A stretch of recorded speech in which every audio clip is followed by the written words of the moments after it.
I'm Chris Farrell, and this is On Watch.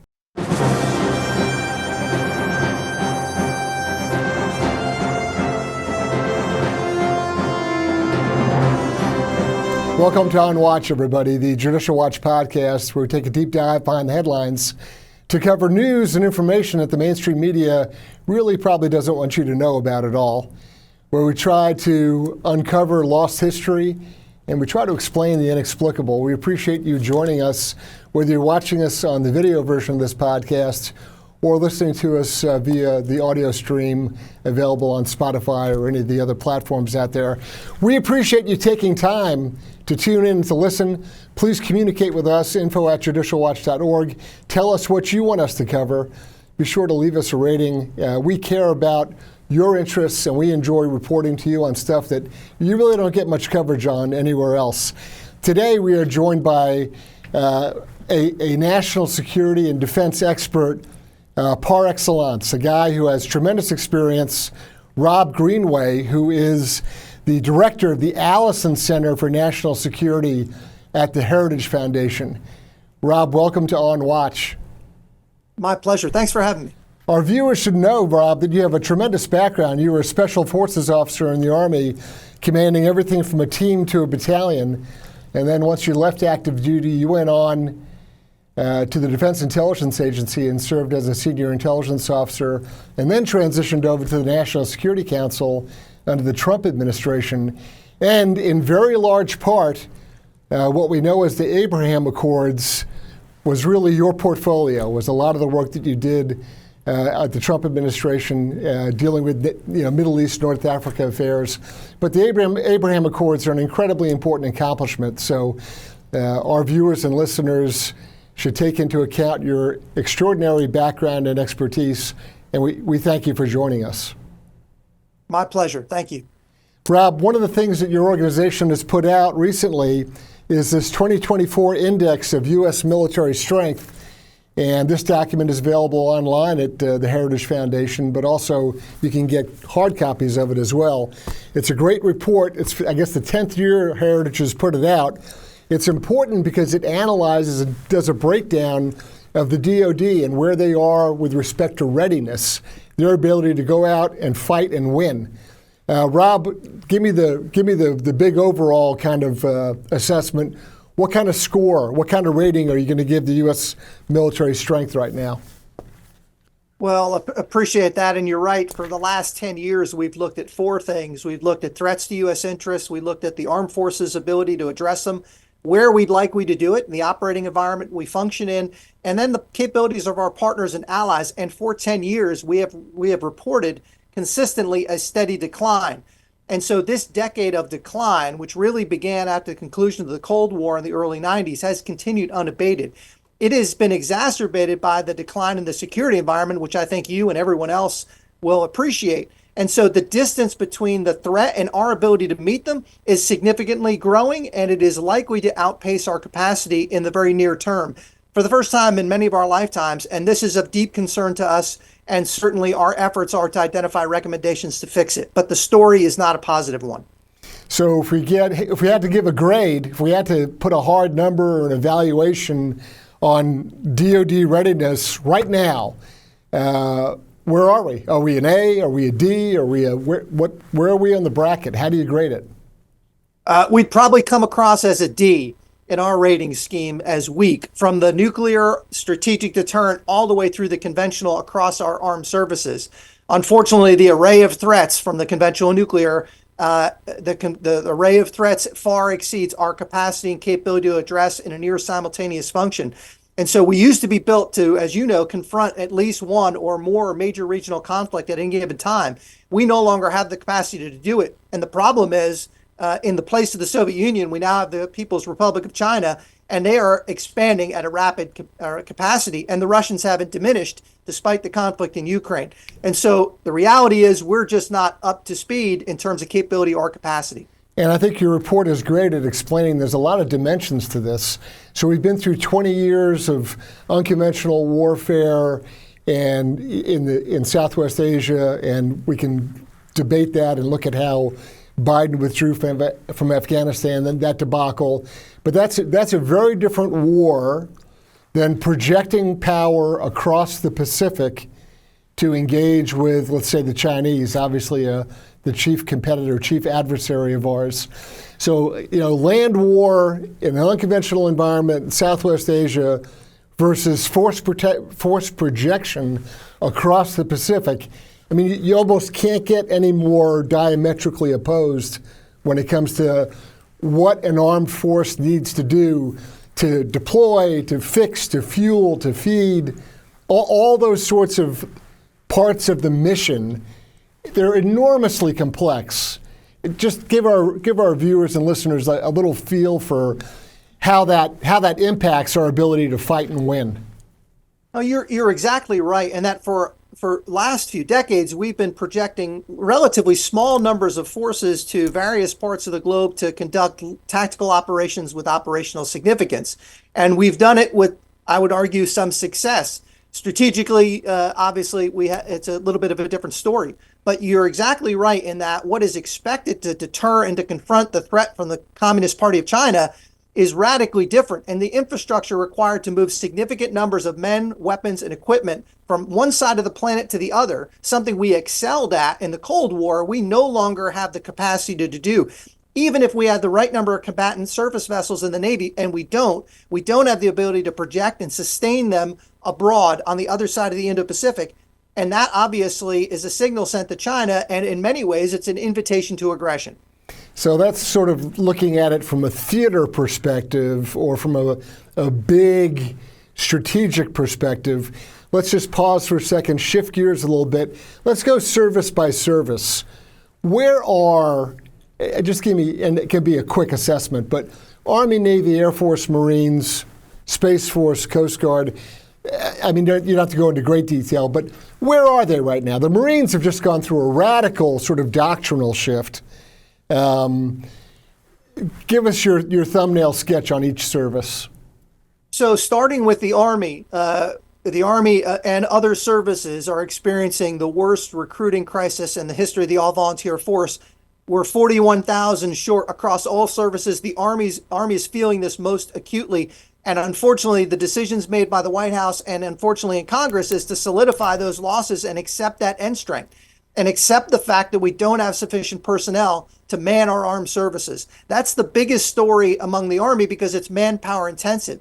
Second is we haven't been able to field or develop land combat systems since the 70s or 80s. And so we're dealing with legacy systems and we don't have sufficient quantity of it.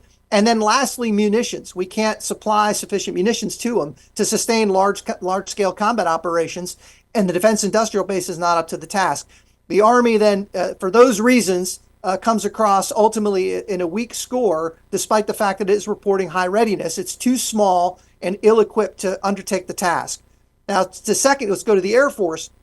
The Air Force, which historically has had tremendous capabilities and cutting-edge technology, which is the case, I think, to be sure. The end of the day, though, we're not fielding sufficient systems. We're not developing new systems fast enough. And our pilots, as the ground component or as the most principal important component of the Air Force, are not logging in the training hours required. And so our Air Force, unfortunately, is not sufficiently sized nor capable to meet the range of threats. And the Chinese are developing rapid capabilities at faster rate than we are. The Navy is suffering from far too small of a fleet. And the plans and projected growth is not nearly enough to satisfy that demand. It also suffers from a deficiency in manpower to man those vessels. The most important weakness, though, maybe the one we mentioned already, is inability to sustain logistically our fleet on the other side of the Indo-Pacific to confront China. If you go to the Coast Guard, I would say, or the Marine Corps, let's go to next, is Marine Corps got the highest rating among the services because in our judgment, they've adapted to the threat. They're reconfiguring themselves doctrinally and materially to man and defend the first and second island chains in a scenario to confront China in any aggressive range. And they're manning their force sufficiently, and they've not yet been able to fail to meet recruiting goals, which is critically important. But they're the only service to do so. The Coast Guard, lastly, I would say, is too small in order to protect against the range of threats. And look, the counter-narcotics and immigration threat are a principal concern to all Americans right now, and understandably so with open borders. and the counter narcotics threat and the fentanyl overdose crisis taking 100,000 Americans a year killed, that's obviously something that the Coast Guard can and should contribute to, but its size right now prevents it from doing so. The last thing I would say is on the strategic nuclear component of this, that all of our designs and our inventory and our infrastructure is really legacy from the 50s, 60s, and 70s and is going to have to be replaced to maintain a deterrent. The Chinese are going to outpace us by 2040 in every critical area unless we radically change now. And that's our ultimate insurance policy. And I think it's important for our viewers and listeners to understand, in your discussion of Army capabilities, you talked about, major end items, platforms, weapon systems. When people think Army, literally the big green machine, right? So those vehicles and those weapon systems, they're largely, not completely, but largely relics of the Reagan era. I mean, I was commissioned in 1983, and when it comes to those big things, there hasn't been a lot of big changes or improvements. Some, but not many. And if you said, go, right now, here's unlimited money, here's engineers and scientists, go, build the next whatever, it would still take them 10 years before the first one rolled out into the field. And you had troops trained, ready to deploy. I mean, there's a long tooth to tail process from go to having it be a combat multiplier on the ground now. Is a huge length. No, it's absolutely right. And look, we didn't get here overnight. The conclusion of the Cold War, we came to the realization we no longer needed the capacity to confront the threat that had gone away in the Soviet Union. And unfortunately, now a threat is being resurrected. In a lot of ways, we find ourselves in a situation remarkably like the 70s when, coming out of the Vietnam conflict, which was arguably different than what we anticipated to confront the Soviets in Europe, and we were finding ourselves declining, and the Soviets were actually making progress and were on pace to outperform us in a number of critical areas. And that realization took place in the 70s, but it wasn't until 1980 until President Reagan galvanized national will, even in a weak economic circumstances, and yet at the same time turned the ship around remarkably and created a military that prevailed in the Cold War and that we've been living on ever since, to your point. And that is likewise true with the strategic nuclear arsenal as well. That triad that provides us sort of the fail-safe, literally and figuratively, protection. It's ancient. I mean, it is B-52 bombers, the last one off the assembly line, rolled off the same year I was born, 1961. So I know they've been upgraded and modified and everything, but the airframe itself, the latest, best one built was 1961. Yeah, same with our missile silos, our command and control systems. All of that has to be relooked and maintained in order to meet the threat. The Russians have maintained it, and the Chinese are building more missile silos, warheads, and weapons designs across the deterrent spectrum. We have no choice but to keep pace with it, and that realization I'm not sure is hit entirely. So you've operated in that sphere, that very high sphere at the National Security Council and as a senior intelligence officer at DIA. You've been in those briefings where you go in and talk to, if not the president, then other very senior officials, Secretary of Defense, Director of National Intelligence, and you go into the boss and you say, we're broke. We cannot perform. We can do mission A, but if you ask us to do B and C, we can't do it. I know you've had to tell, whether you were a Special Forces team leader or at DIA, you've had to deliver unpleasant news to your boss at some point. Everybody's had to do it. Is there an appreciation in official Washington that we're at this state? Or is everyone just kind of whistling past the graveyard and pretending that everything's A-OK? Well, so that's a great question. And I would say, unfortunately, there's a few that understand our predicament, but the large majority have grown complacent. If they've grown up accepting the fact that the U.S. military has complete dominance and that we've invested mightily to get there. And I don't think they appreciate the fact that the world has changed, and so have we, and not in the right direction. So our campaign mostly is one of education and pointing out this growing distance between the threat and our capabilities. But to your point, there's unfortunately far too few that recognize that it is going to require a wholesale change. And look, it's one of our few constitutional requirements is to secure the strong national defense. And it's got to be revisited. Wait until we bump up against an opponent where we don't have air supremacy. You want to talk about people's attention. We ran around in Southwest Asia for 20 years unopposed. Air supremacy, where we could pick and choose what we do and how we do it. Wait until somebody flies against us. I mean, talk about a radical shift in the public's even perception of our ability to conduct operations. I think that's one of the, as soon as people start seeing American planes shot down, there's the shift in the public psyche, I think. I want to ask you a question. I think that, well, let me hit one thing. Ukraine. I know there's all kinds of people in D.C. all over the map on Ukraine. It has an impact on our readiness. You talked about our inability to even maintain stockpiles on munitions. What's going to happen, or where are we going on your assessment with regard to Ukraine?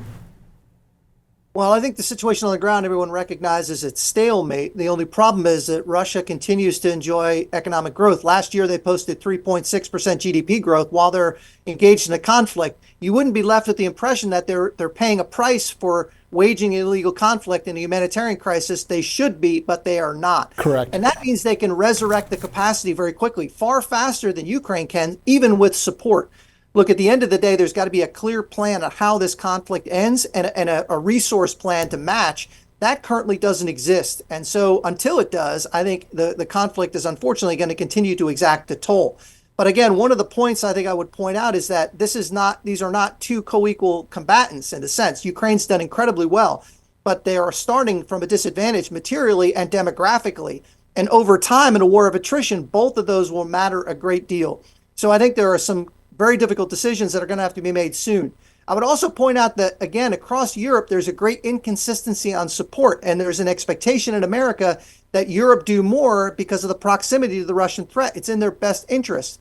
Unfortunately, European member states last year spent $341 billion on climate initiatives and only $246 billion on defense. It's unsustainable, and it's impractical. And I expect that if there's a change in U.S. administrations, that is likely to change as well. Yeah, I'm very interested in people screaming at Israel to engage in a ceasefire and negotiate when those two topics don't come up whatsoever with respect to Ukraine. And I'm reminded of our German friends whose initial response to Ukraine was to offer them 5,000 helmets. That was the initial German defense contribution to Ukraine. I personally believe the faster we get to a ceasefire and peace negotiations in Ukraine, the better. That's the way it's going to end anyway, whether we like it or not. That's how wars end. So why don't we just get there? That's my personal view. Listen, the Biden administration has got sort of a schizophrenic approach to Israel. Just in the last few days, they decided not to inaction was their position with regard to a ceasefire vote at the UN. You are extremely well versed on the conditions in Israel and all of its neighbors. What is the Biden approach to Israel? What are they attempting to accomplish? And you are a chief architect of the Abraham Accords. What's the future of the Abraham Accords, given the Biden administration's approach to our only democratic ally in the Middle East? Right. So first, the policy contrast couldn't be more clear. The approach we took was to confront our adversaries, defeat ISIS, confront Iran, and deny them the resources to threaten Israel, our neighbors, and the United States. You can't see a more complete reversal of those policies than what the Biden administration has attempted to proceed with. And so they are subverting the government in Jerusalem, and they are supporting virtually unlimited access to resources of the government, the regime in Tehran. And as a result, the world's largest state sponsor of terrorism is likely to engage in far more terrorism. And that's exactly what's happening. And we're bearing the brunt, and certainly Israel has borne the brunt. in the deadliest attack in their history and the deadliest attack on U.S. civilians since 9/11. Right. We can't forget that U.S. hostages are still being held, and Americans died on October the 7th as well. Right. Look, the Biden administration is facing an internal political conflict and trying to thread the needle and appease a demographic component of their party by confronting Israel and supporting the Palestinian cause, unfortunately, advocating for policies that Hamas can support. And so the theater in the UN, and it is theater at the end of the day, but it telegraphs a policy call. And when Hamas and Iran both come forward and publicly state their appreciation for a UN Security Council resolution, that tells you all you need to know about it. And so it's not surprising that the rift is growing. That rift began really in 2015 under the Obama administration, the pursuit of the JCPOA, the belief that you could enable and integrate Iran into the region and that you had to isolate Israel. And that, as a matter of policy, now we're seeing the fruit and the results of it. To your last question, look, the conditions that led to the Abraham Accords were common interests in economic and security perspectives, a common view of the threat of Iran. Right. And that certainly exists. A reversal in U.S. position, I think, will resurrect the Accords, and they still function, the exception of Sudan. They still function and are perfectly viable, but it'll take a change in administration and a change of policy in Washington to reinforce it. They can't be more pro-Israel than the U.S. is. That has to happen. Yeah, I think that's really, I mean, and to your personal and professional credit, one of the most underestimated, underrated, and evaluated successes writ large in the Trump administration was the Abraham Accords. Game changer, regional game changer, with benefits not just to Israel, but to converting former adversaries, or at best sort of uncooperative regional actors, getting everybody on board, everybody benefits, shared responsibility, shared prosperity, shared security. It changed the whole fabric, and we've destroyed it, and we need to get back to it. But again, another editorial on my part.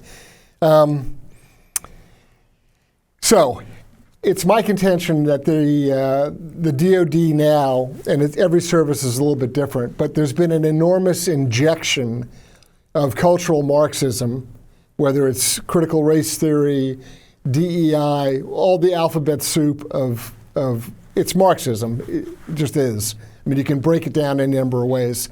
But cultural Marxism has been injected into the military. It's deliberate. I mean, it's very thoughtful.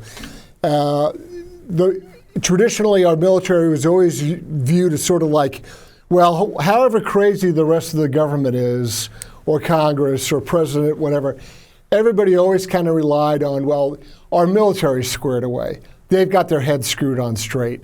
We can always count on them.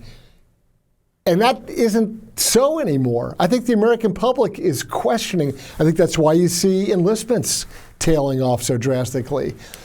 The left has gone after and attempted to twist what had been the last bastion of good old red-blooded Americanism, and didn't give a damn about your race, color, creed, religion, or anything else. It was a meritocracy. It's been twisted. Talk to us about what's going on in the DOD and how we get back to what we used to be. Yeah, look, I think we're all seeing the signs of it. And we talked about the recruiting crisis. This again is an extension of the historic low popular support and opinion for the department, because the military was, at the exclusion of the rest of the government, always seen as trustworthy, being able to accomplish its assigned task. What kept the military honest was you had to accomplish a goal at the end of the day. The mission had to be accomplished, and the environment would keep you honest. You couldn't entertain these ideas in combat because you didn't have the luxury of it. And I think the department in many ways is unrecognizable to those of us that served a lifetime in it. And it is exactly your point, is departing from the principle of a meritocracy. The only two arbiters for retention, recruiting, and selection and promotion must be merit and character. And those two alone, it's what has made the department colorblind. It is what has made it a bastion of progress in so many ways, and it's made it effective. And when that's departed from, and we're seeing that now, criteria other than merit, not the best qualified, but a fully qualified candidate occupying senior positions. And the results speak for themselves. We're having difficulty in the field. We're having difficulty with allocating and apportioning our budget, procuring weapon systems, and ultimately prevailing on the battlefield in some cases, not because our soldiers and our equipment are substandard, the opposite. It's because the management has been infiltrated by ideas other than merit. And that is a dangerous thing anywhere in the government, but it is deadly in defense. The old school definition or mission statement was identify, close with, and destroy the enemy, period. And you are either contributing to that and increasing combat power, or you are a distraction. And you are shifting resources, time, money, people, commanders, intent and ability to focus. So you're either on one side of the scale or the other. Now, people are going to say, oh, that's shockingly black and white. But I mean, that's where the rubber met the road. And I think there's a lot of distractors that are preventing commanders from being able to put their forces into action. I don't care if you're in some administrative support role or whether you're an actual trigger puller or where you fit on the scale, you're either getting the job done or you're not. And there's a lot of weird craziness. Matt Lohmeyer, who was the Air Force officer who swung over to Space Force, I interviewed him a couple of months back, and he talked about all the craziness he was dealing with he was a battalion commander, a squadron commander, and it's just unheard of. It's craziness, real craziness. One last kind of closing point, and that is we've seen the likes of General Milley, who I thought operated way outside the scope of his authority as the chairman of the JCS, calling up his Chinese counterpart and making statements to Nancy Pelosi and others on the record, where he's been quoted and he affirmed things that he said and did. He's cooperated with reporters, writing books, giving them access to documents.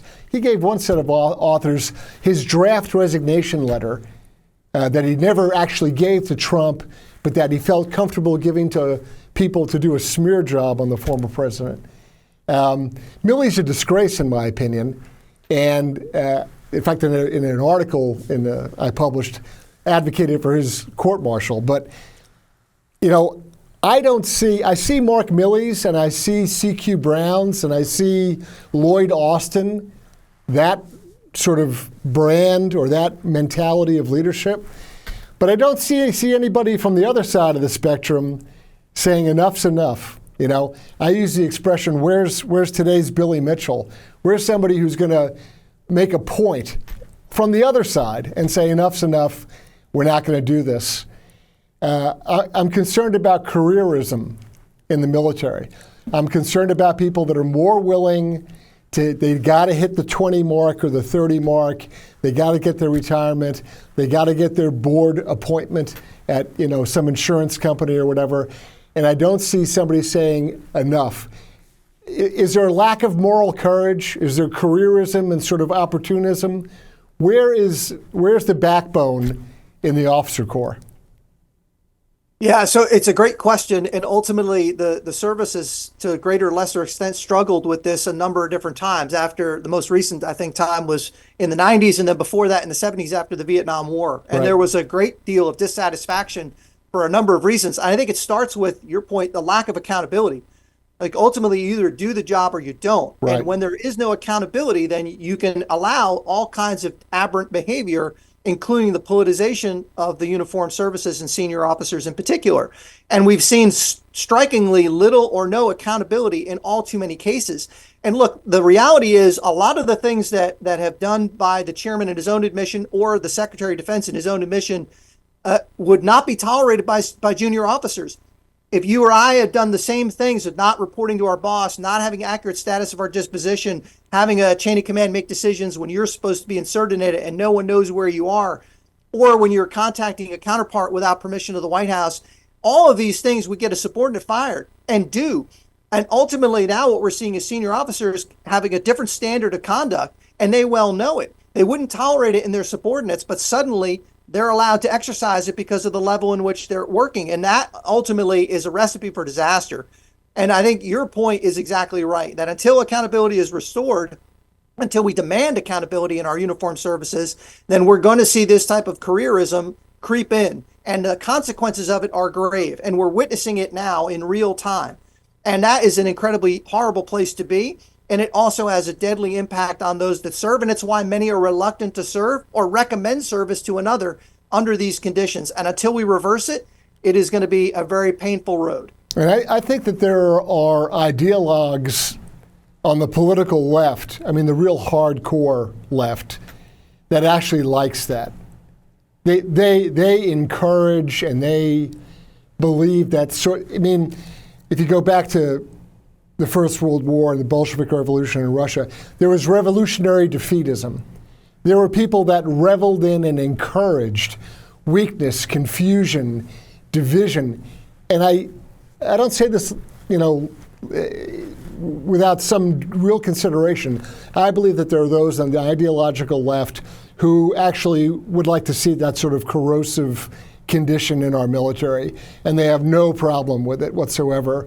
And it's sort of a revolutionary ideology that they adopted and that they're trying to impose. I think it's very dangerous. Rob Greenway, let me tell you, folks, whether you're watching or listening to us, this man knows what he's talking about. He had 30 years service as an Army Special Forces officer, a Green Beret, commanding everything from team through battalion, then left active duty at the end of that time and went over to the Defense Intelligence Agency, was a senior intelligence officer. That alone, what a tremendous career. But then he goes on to the National Security Council and serves a key role in the policy and an overview of the Middle East and North Africa, but is also an architect of the Abraham Accords. What you've just heard, what you've seen in this interview, take to heart. Rob Greenway knows what he's talking about, and that's the reason why he is the director of the Allison Center for National Security at the Heritage Foundation. And we deeply appreciate your time and your insights. Thank you again, Rob, for joining us. My great pleasure. Thanks for having me on. I'm Chris Farrell, on Watch.